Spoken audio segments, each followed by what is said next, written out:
اور ہمیں صرف قبروں والوں سے ڈرنا کو، درختوں سے ڈرنے کو، پتوں سے ڈرنے کو، جوہروں سے ڈرنے کو، نام کو توحید نہیں رکھا.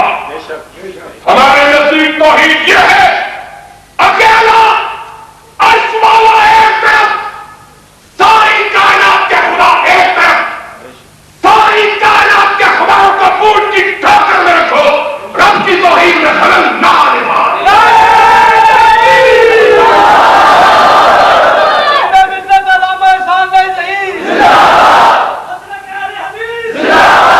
توحید کس کا نام؟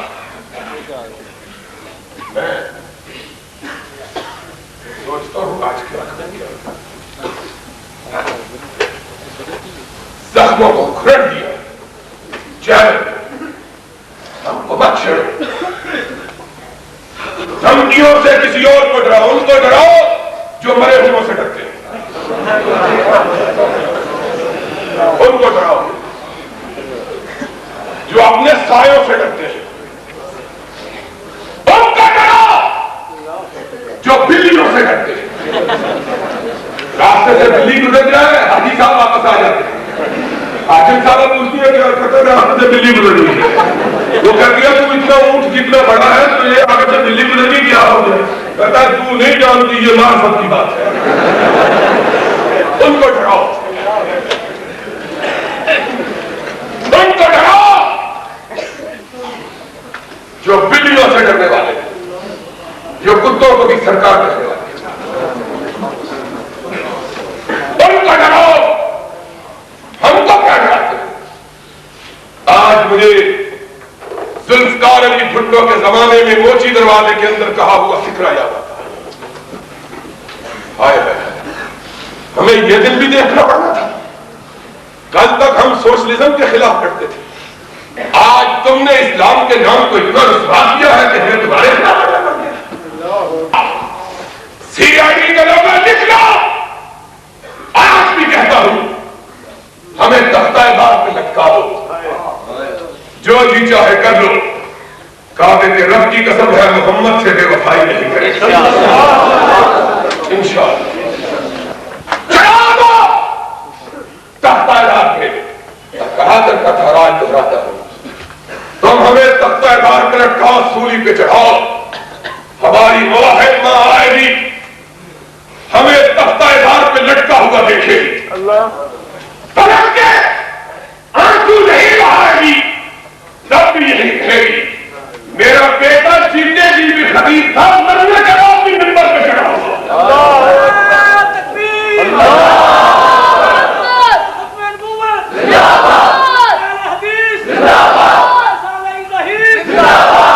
اور انگوٹھے لگانے والے بھی ہمیں رکشوں میں لگے ہوئے، ان سے انگوٹھے لگوا لو، ہماری طرف پلٹ کے نہ دیکھو. لوگوں اسلام ساتھی، اسلام اس نے نافذ کیا، کہتے ہیں ساتھی برے. ساتھی برے ہیں تو تم کس پر حقیق ہو؟ تجھے حکیم نے کہا تو بیٹھا ہے، تو جا جا کے خمیرہ باغبان بیچنا. ساتھی برے،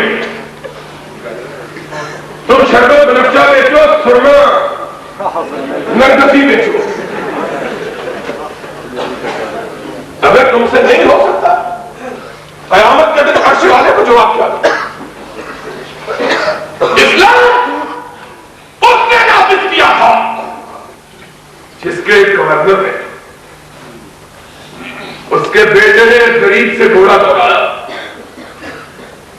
غریب کا گھوڑا آگے نکل گیا، اس کے بیٹے نے لاٹھی اٹھائی اور غریب کے چہرے پہ دے ماری. تو فقیر میرے گھوڑے سے آگے گھوڑا دوڑا، تیری یہ جرات. وہ بھی مصر کے اندر کھڑا،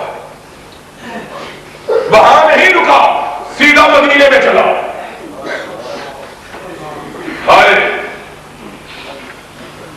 دروازے پہ چوکدار کھڑے نہیں ہیں، پہرے دار بھی نہیں.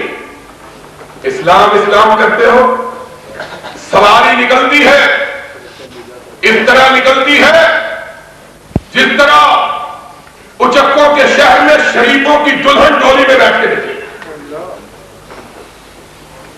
گرد و پیش سارا گاؤں ہوتا ہے کہ کسی اچکے کی نظر نہ پڑ جائے. یہ امیر المومنین کی سواری آ رہی ہے, راستے بند بھائی, وہ ایئرپورٹ بند, گاڑیاں بند, کیا ہو رہا ہے؟ امیر المومنین گزر رہے ہیں, کسی گناہگار کی نظر نہ پڑ جائے. اور جواب کیا ہے؟ کہتے ہیں ووٹ دو صدر ہو جائیں گے, نہیں ہو تو ماشاءاللہ کمانڈر تو ہے. یہ ٹھیک مسئلہ ہے. دو تب بھی ہیں, نہیں دو تو پھر بھی دو گے تو 5 سال کے لیے, نہیں دو گے تو قیامت تک کے لیے.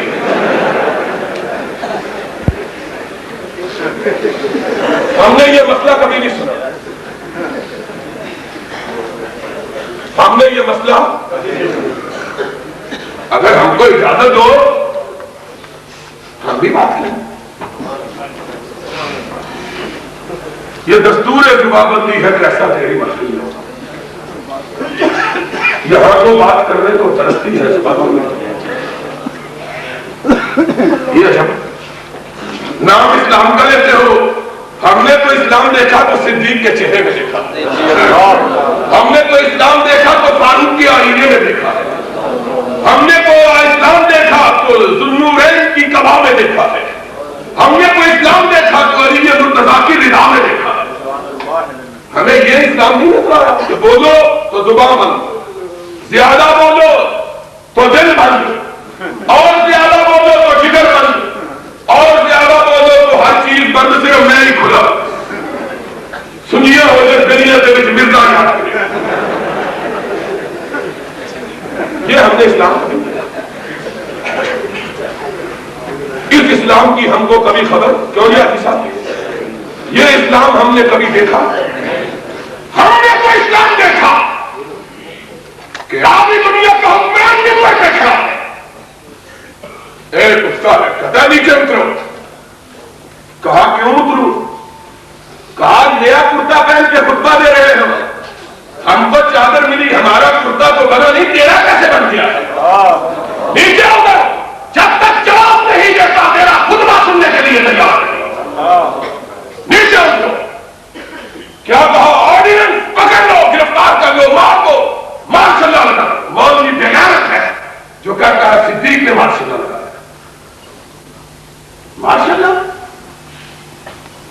کہا نیچے اتر, نیچے اتر.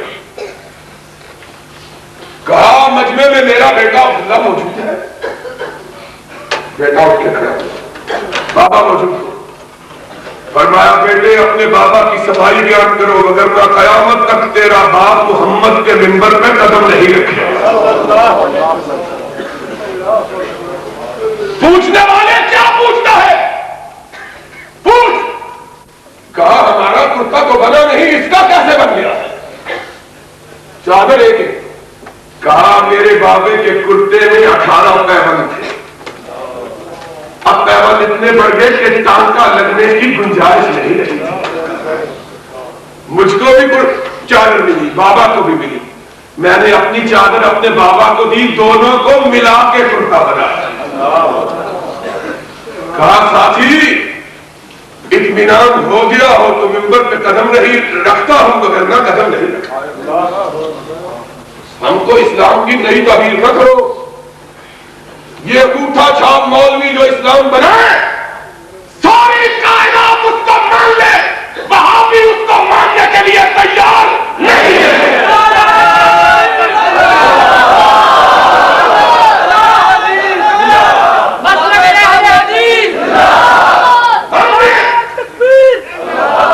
ہم نے اسلام مانا ہے تو صرف رب کے قرآن کو مانا, جو محمد کے فرمان کو مانا ہے, اور کسی دوسری چیز کو اسلام ماننے کے لیے تیار نہیں. تو کوئی اور ہوگا. یہ مولویوں کا بنایا ہوا اسلام, یہ ابھی مولانا حبیب الرحمان کا ہے. میں رب کی قسم کھا کے کہتا ہوں کسی کا ڈر نہیں. میرے نزدیک حضرت امام ابو حنیفہ رحمت اللہ علیہ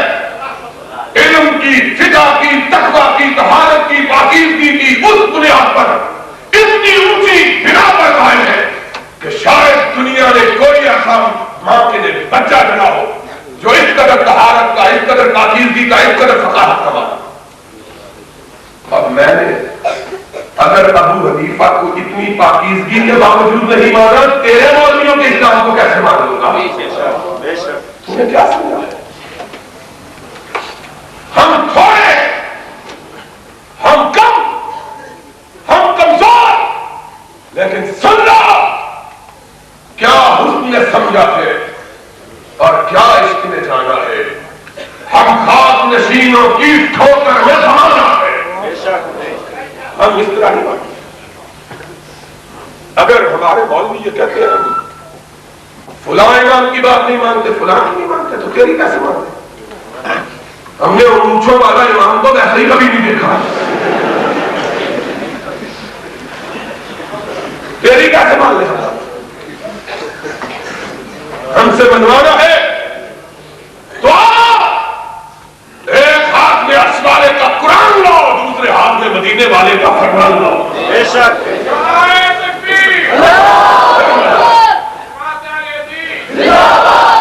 پھر بنوا اس طرح ہونا ہے۔ جو نہیں مانتے جو مرضیاں کر رہے نہیں مانتے۔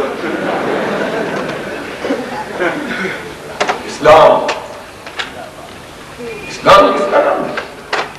ہم کو کوئی اور سبق پڑھاؤ، اسلام کا سبق ہم کو نہ پڑھاؤ کہ اسلام ہمارا اوڑھنا بھی، اسلام ہمارا بچھونا بھی، اسلام ہمارے سر کا تاج بھی، اسلام ہماری روح کی آواز بھی، اسلام ہمارے دل کی دھڑکن بھی، اسلام ہماری روح کی باریکی بھی۔ یہ بات اگر بتلانی ہے تو ہم سے پوچھو، تم کون ہو بتلانا؟ اسلام اس کا تھا فاروق اترو، ہم نہیں مانتے تیری بات، بتلاؤ کہ کہاں سے اسلام اس کا تھا۔ اور یہ بات فاروق نے کہی تھی، اس کی سیرت کے آئینے میں کہی تھی جس کے نام سے آج جلسہ ہو رہا۔ اس نے جاتے ہوئے اپنے اصحاب کے جنگ رہے جو آسمان ہدایت کے ستاروں کی طرح جگمگا رہے تھے، ان کے مجمع میں کھڑے ہو کے کہا محمد جا رہا ہے، کسی کو دکھ ہو اٹھ کے کہے بدلہ لے لے، بدلہ۔ مارنا بڑی بات ہے، مار کھانا یہ نہیں۔ مارنے والوں کو کبھی یہ خیال نہیں آیا کہ ایک دن آئے گا کہ شاید ہمیں بھی مار پڑے گا، اور اسی لیے جب جناب بھٹو اقتدار سے الگ ہوئے تو مجھ کو تقریر کے لیے کہا گیا اسی لاہور میں، تو میں نے کہا تقریر کا مزہ نہیں آتا۔ لوگوں نے کہا کیوں؟ ہم نے کہا خدا کا شکر ہے ہم نے اقتدار والوں سے لڑنا سیکھا ہے، کمزوروں پہ ہاتھ اٹھانے کی کیا بات ہے۔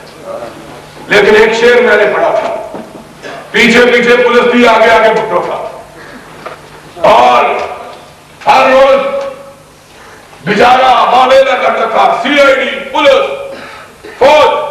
تو میں نے کہا تھا اسی باعث تو قتل عاشقاں، وہ مولوی جو کسی زمانے میں لوٹا مسلح اٹھا کے باہر نکلا تھا، دل کا لجام۔ اور ہم سے کیوں لڑائی ہے؟ ہم تو نہ اقتدار کے خواہاں نہ اقتدار کے حریف۔ لڑائی تو ان سے لڑے جو تم سے اقتدار مانگتے ہیں، ہم تو نہ کرسی مانگتے ہیں اقتدار، ہم مانگتے ہیں تو اپنا کھویا ہوا اسلام مانگتے ہیں، اور انشاءاللہ اسلام آئے گا، اسلام اس ملک میں آئے گا، اسلام اس ملک میں آئے گا، جو اس کی راہ میں رکاوٹ بنے گا یہاں سے جائے۔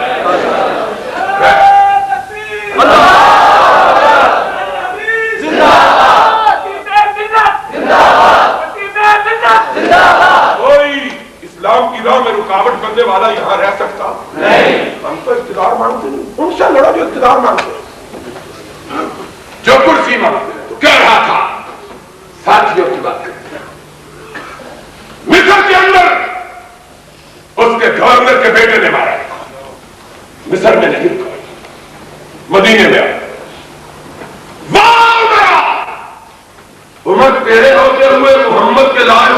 کی آبرو مٹ جائے تیرے ہاتھ ترک کے کہا کیا ہوا ہے؟ کہا تیرے گورنر کے بیٹے نے مجھ کو مارا، تیرے گورنر کے بیٹے نے مجھ کو اور لوگوں ذرا اپنے سینوں کے لوح پہ لکھ تو لو، گورنر کون تھا؟ صرف گورنر؟ آج کے ہمارے کمانڈر ہیں جنہوں نے ہم کو فتح کیا، جنہوں نے اپنا ملک فتح کیا.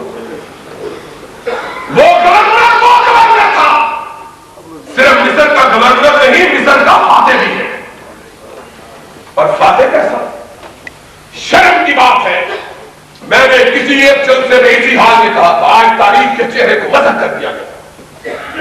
آج حقائق کی نقاب کشائی کی ضرورت ہے، اچھے اچھے خطیبوں واعظوں کو حقیقت کا علم ہے. آج عمرو بن عاص کا نام گالی کے طور پر لیا جاتا ہے، بات ثم بات عمرو بن عاص رضی اللہ تعالیٰ عنہ وہ گورنر ہے جس نے مصر کو فتح کیا. اور کتنا بہادر، اتنے بڑے ملک کو صرف 4,500 سپاہیوں سے فتح کیا.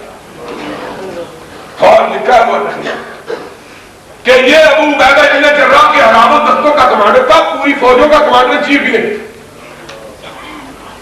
راستے میں شام فتح کر لیا، سامنے مصر کی دیواریں نظر آ رہی ہیں، کہنے کا مصر کو حملہ کرے. ساتھیوں نے کہا امیر المومنین کا حکم ہے جب تک مجھ سے اجازت نہ لی جائے کسی نئے ملک کے خلاف ہاتھ نہ کھولا جائے. اجازت لو. قاصد بھیجا امیر المومنین فاروق کی بارگاہ میں. امیر المومنین مصر پہ حملہ کی اجازت ہے. امیر المومنین عشاء کی نماز سے فارغ، خط پڑا گیا، فرمایا نہیں، امن کو کہہ دو کہ اجازت نہیں ہے. امیر المومنین کیوں اجازت نہیں ہے؟ فرمایا اتنا بڑا ملک، اتنی چھوٹی فوج، میں مسلمانوں کی جانوں کو خطروں میں نہیں ڈال سکتا. کہہ دو امن کو کہ رک جاؤ، جب تک شام کا محاذ مکمل طور پر فتح نہیں ہو جاتا کسی دوسرے ملک پہ حملہ کی اجازت نہیں. رک جاؤ. قاصد چلا، راستے میں ایک اور قاصد آ رہا ہے عمر بن عاص. سلام علیکم. رک گئے، کیا بات ہے؟ کہا امیر المومنین کی بارگاہ سے آ رہا ہوں. کہاں جا رہے ہو؟ عمر بن عاص کی طرف جا رہا ہوں. تم کہاں سے آئے؟ عمر بن عاص کی طرف سے آ رہا ہوں. کہاں جا رہے ہو؟ امیر المومنین کی بارگاہ سے جا رہا ہوں. کہا تم کیا لینے جا رہے ہو؟ فرمایا میں امیر المومنین کا حکم لے کے جا رہا ہوں کہ مصر پہ حملہ کی اجازت نہیں، فوج تھوڑی ہے، اجازت نہیں ہے. کہا تم کیا پیغام لے کے جا رہے ہو؟ کہا میں عمرو بن عاص کی طرف سے امیر المومنین کی بارگاہ میں مصر کی فتح کی خوشخبری لے کے جا رہا ہوں.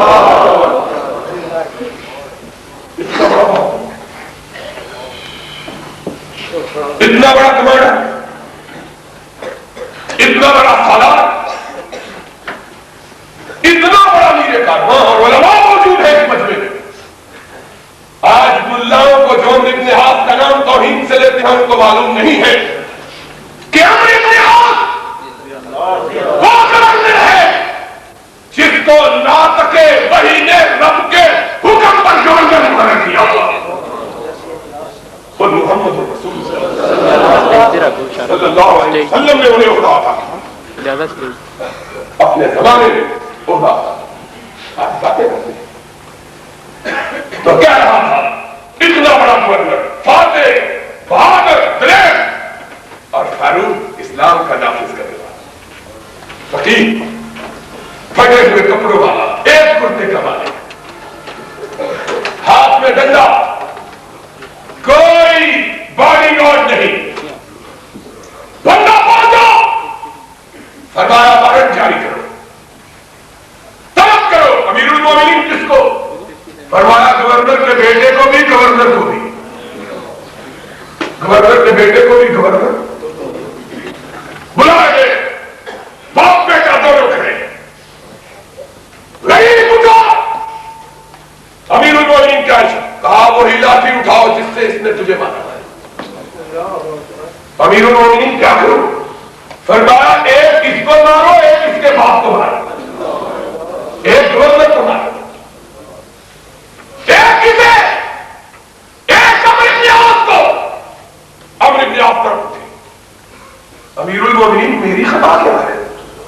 میرے بیٹے کو مارو، میں نبی کا ماننے والا اپنے بیٹے کی سفارش نہیں کروں گا، اپنے بیٹے کی سفارش نہیں کروں گا، مارو بدلہ لو، لیکن میرا قصور کیا ہے؟ فرمایا تیرا قصور یہ ہے کہ تم نے اپنے بیٹے کی صحیح تربیت نہیں کی، تیرے بیٹے کو اگر غریب پہ ہاتھ اٹھانے کی جرأت ہوئی تو تیرے عہدے کی وجہ سے ہوئی ہے۔ عمر یہ گوارا نہیں کر سکتا کہ قیامت کے دن رب کی بارگاہ میں اس پہ دعویٰ عائد کیا جائے خود تو اچھا تھا، ساتھی بڑے برے تھے۔ لا اسلام، تم اسلام لاؤ، ہم چپے چپے سے تمہارا جھنڈا اٹھا کے چلیں گے، اور تم اسلام نہ لاؤ تو محمد کے ماننے والے گلی گلی تیرا مقابلہ کریں گے انشاءاللہ،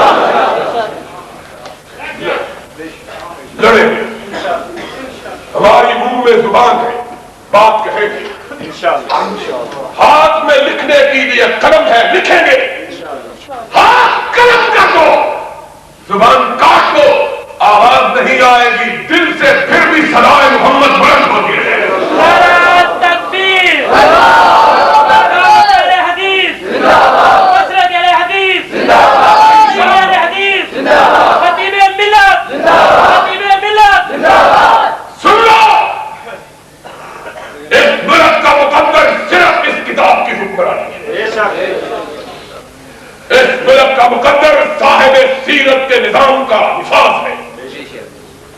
گھروں پہ بیٹھ کے، گڈھوں پہ بیٹھ کے جلوس نکالنے کا نام اسلام نہیں ہے، ہار پہننے کا نام، رقص کرنے کا نام، بھنگڑے ڈالنے کا نام اسلام نہیں ہے۔ بدکاری کو عملی طور پر مٹانا، نیکی کو عملی طور پر نافذ کرنا، اور اپنے آپ کو نبی کی سیرت کے سانچوں میں ڈالنا، اس کا نام اسلام ہے۔ آؤ اس دن ہم سے کہنا جب اپنے آپ کو نبی کی سیرت کا آئینہ بناؤ، تمہارے اموال بھی اسی طرح کے ہوں گے جس طرح فاروق کے اموال تھے، تمہارے گورنر بھی اسی طرح کے ہوں گے جس طرح صدیق کے گورنر تھے۔ پھر ہم سے کہنا، پھر تمہیں کہنے کی ضرورت نہیں ہوگی، لیکن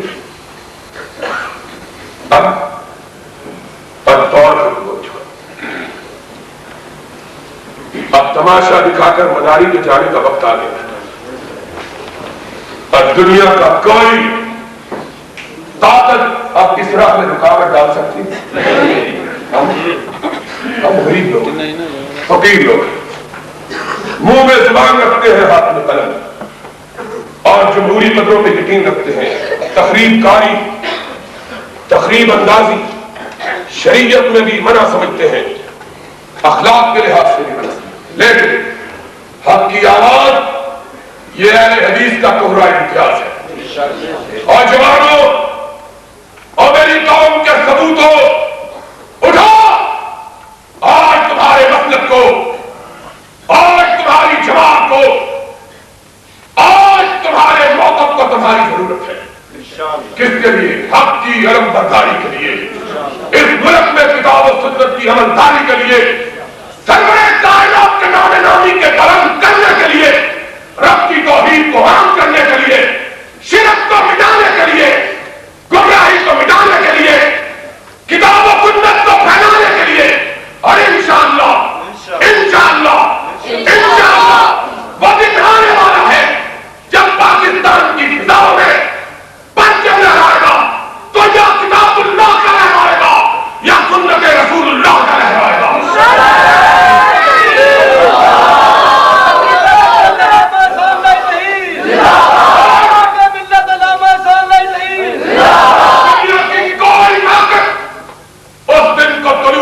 نہیں روک سکتی۔ ہمارا طریقہ یہ ہے کہ اس دن کے طلوع کو قریب تر کرنے کے لیے اپنی کوششوں، اپنی جدوجہد کو تیز تر کریں۔